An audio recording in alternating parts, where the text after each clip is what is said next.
बहुत सारे सीकर्स ने ये प्रश्न पूछा है कि सही होने के बावजूद भी वो दूसरे को कन्विंस नहीं कर पाते। सही होने के बावजूद भी वो दूसरे को अपनी बात समझा नहीं पाते, दूसरा उनकी बात नहीं मानता, दूसरे को कन्विंस नहीं कर पाते हैं सही बात के लिए, और इसके कारण जीवन में एक गतिरोध बना रहता है। तो इस गतिरोध को कैसे दूर करें? देखिए, ये एक बहुत महत्वपूर्ण प्रश्न है। कभी कभी तो ऐसा लगता है जैसे कि आपकी बात ही कोई नहीं सुन रहा है, यानी कि आपके अंदर आप निस्तेज हो गए, आपकी कोई बात नहीं मान रहा है। जिसकी कोई बात नहीं मानता इसका मतलब वो निस्तेज हो गया। तो आखिर क्यों ऐसा होता है कि आप जब किसी को कन्विंस करते हैं, कोई सही बात बताते हैं, कोई सही प्रपोजल रखते हैं, उसको भी दूसरे लोग नहीं मानते हैं, उससे कन्विंस नहीं होते, आपकी बात काट देते हैं और गतिरोध जीवन में बना रहता है। देखिए, इसको एक उदाहरण से थोड़ा समझने की कोशिश कीजिए। मान लीजिए कि आपको मार्केट जाना है और आप ये चाहते हैं कि आपका मित्र जो है वो आपके साथ मार्केट चले, और मित्र उस वक्त टीवी देख रहा है, वो डिस्कवरी चैनल में कोई प्रोग्राम आ रहा है, उस प्रोग्राम को देख रहा है।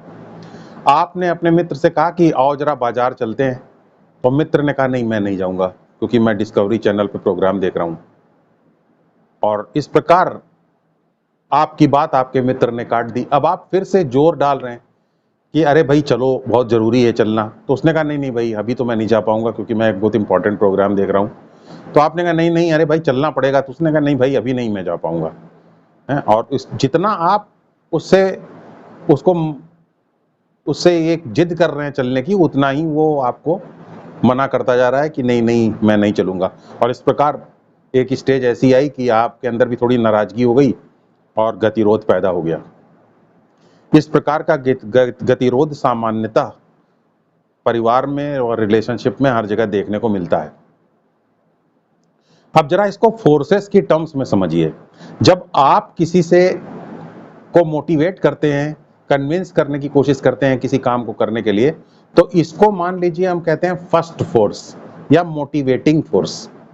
और दूसरा व्यक्ति जब आपको मना कर देता है, आपका प्रतिरोध करता है, तो इसे कह सकते हैं रेजिस्टिंग फोर्स या रिएक्शन। तो आपने मोटिवेट किया, मोटिवेटिंग फोर्स लगाया, यानी आपने एक्शन किया, और दूसरे ने उसको रेजिस्ट कर दिया, यानी रेजिस्ट कर दिया, और यानी रिएक्ट कर दिया।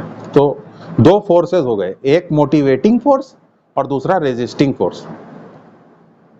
हमारे शास्त्रों में इस मोटिवेटिंग फोर्स को कहते हैं रजस, और प्रतिरोधात्मक फोर्स को यानी रेजिस्टिंग फोर्स को या रिएक्टिंग फोर्स को कहते हैं तमस।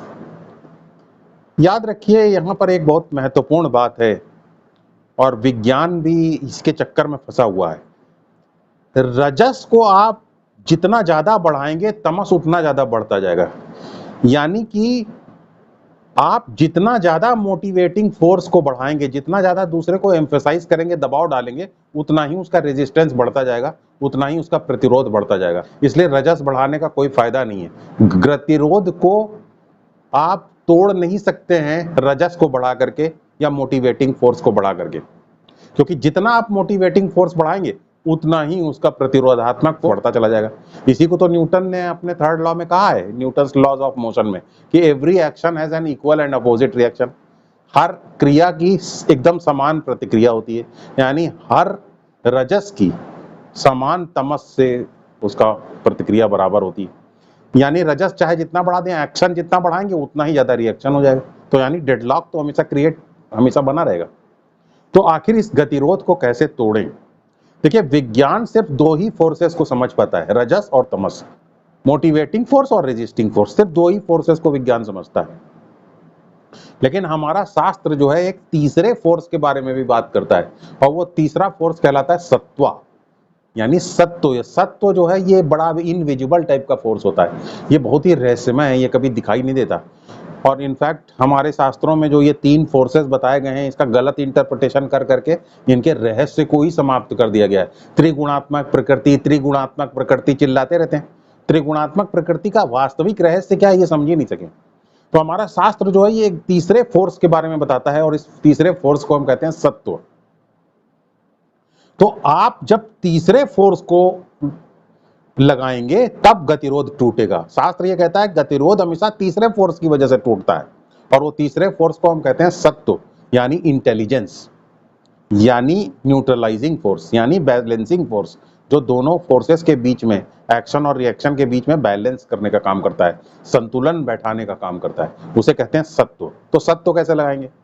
मान लीजिए कि आपने अपने मित्र से कहा कि भाई, इसी एग्जाम्पल में देखें कि आपने उससे कहा कि भाई मार्केट चलना है, तो उसने कहा नहीं मैं तो टीवी पे डिस्कवरी चैनल पे प्रोग्राम आ रहा है, मैं वो प्रोग्राम देख रहा हूँ।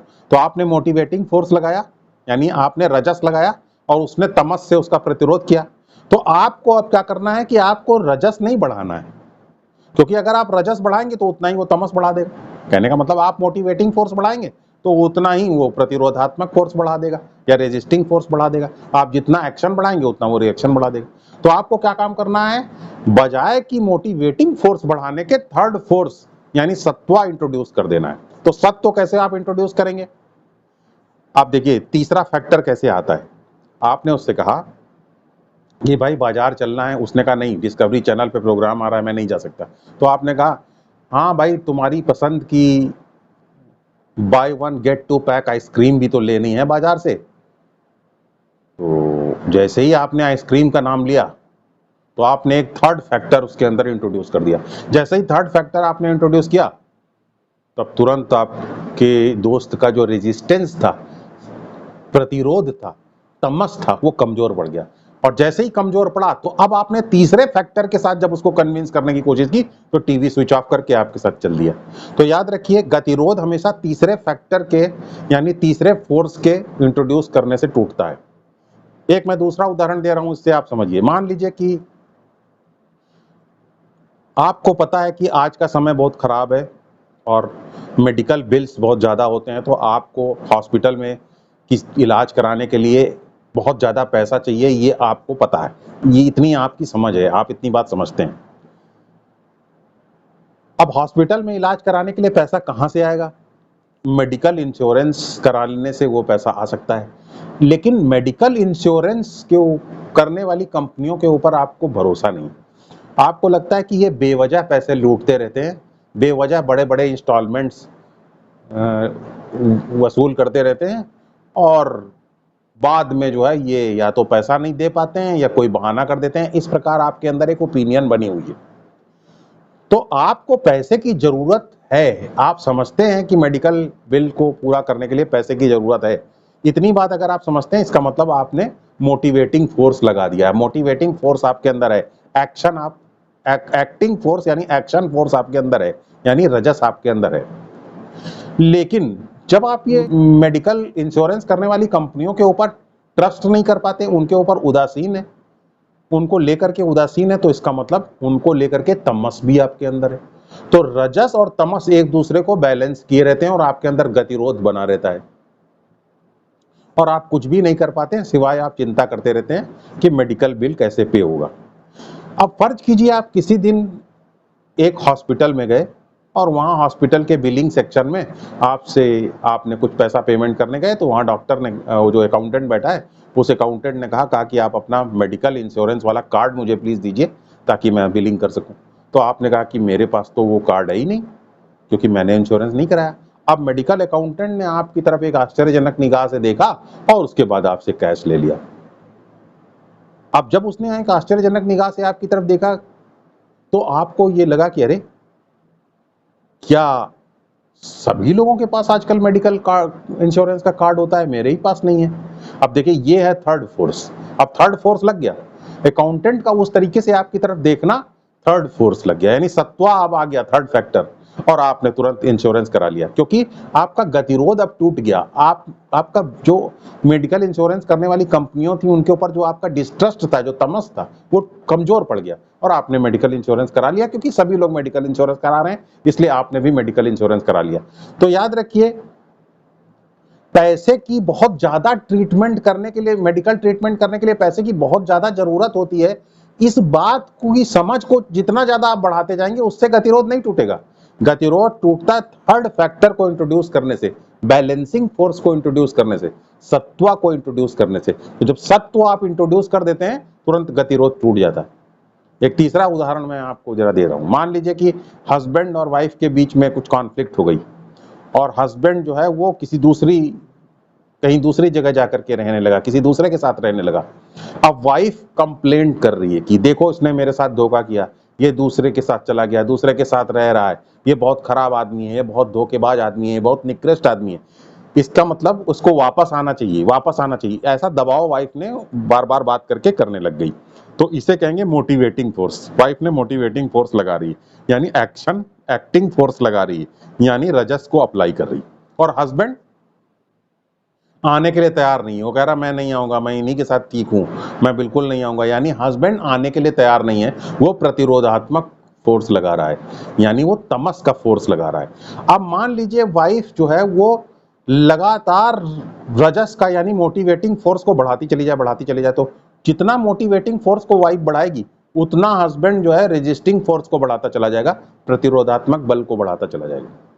तो अब करना क्या है, वाइफ को रजस को नहीं बढ़ाना है, मोटिवेटिंग फोर्स को नहीं बढ़ाना है, थर्ड फोर्स को इंट्रोड्यूस कर देना है। तो ये थर्ड फोर्स सत्वा कहां से आएगा, उसको स्पिरिचुअलिटी का सहारा ले लेना। अब स्पिरिचुअलिटी का मतलब क्या होता है, स्पिरिचुअलिटी को हिंदी में कहते हैं या संस्कृत में कहते हैं आध्यात्म। आध्यात्म का मतलब क्या है, आत्म का अध्ययन, आत्म के अध्ययन को कहते हैं आध्यात्म। आत्म का मतलब सेल्फ का अध्ययन।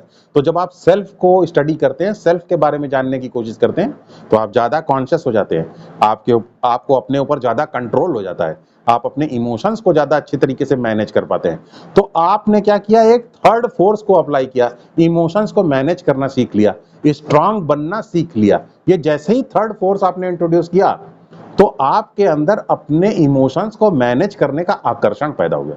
जब आकर्षण पैदा हो गया तो आपके इस आकर्षण से आपके हस्बैंड जो कि किसी और के साथ रह रहे हैं, सामाजिक रूप से दबाव भी महसूस कर रहे हैं, और जिसके साथ रह रहे हैं उसके साथ भी थोड़ा बहुत बोर्डम का शिकार हैं, और ये भी जानते हैं कि उस रिलेशनशिप को सोसाइटी से अप्रूवल नहीं है, तो चिंतित भी हैं। और इधर आपके अंदर अपने इमोशंस को मैनेज करने का आकर्षण भी उन्होंने देख लिया, उसको छोड़ के आपके पास वापस लौट आए। तो याद रखिए, मोटिवेटिंग फोर्स को बढ़ाने से कभी भी गतिरोध नहीं टूटता। हमेशा थर्ड फोर्स इंट्रोड्यूस करने की कोशिश कीजिए। जितना आप थर्ड फोर्स को इंट्रोड्यूस कर पाएंगे इंटेलिजेंटली, उतना आप अपनी सिचुएशन को मैनेज कर पाएंगे।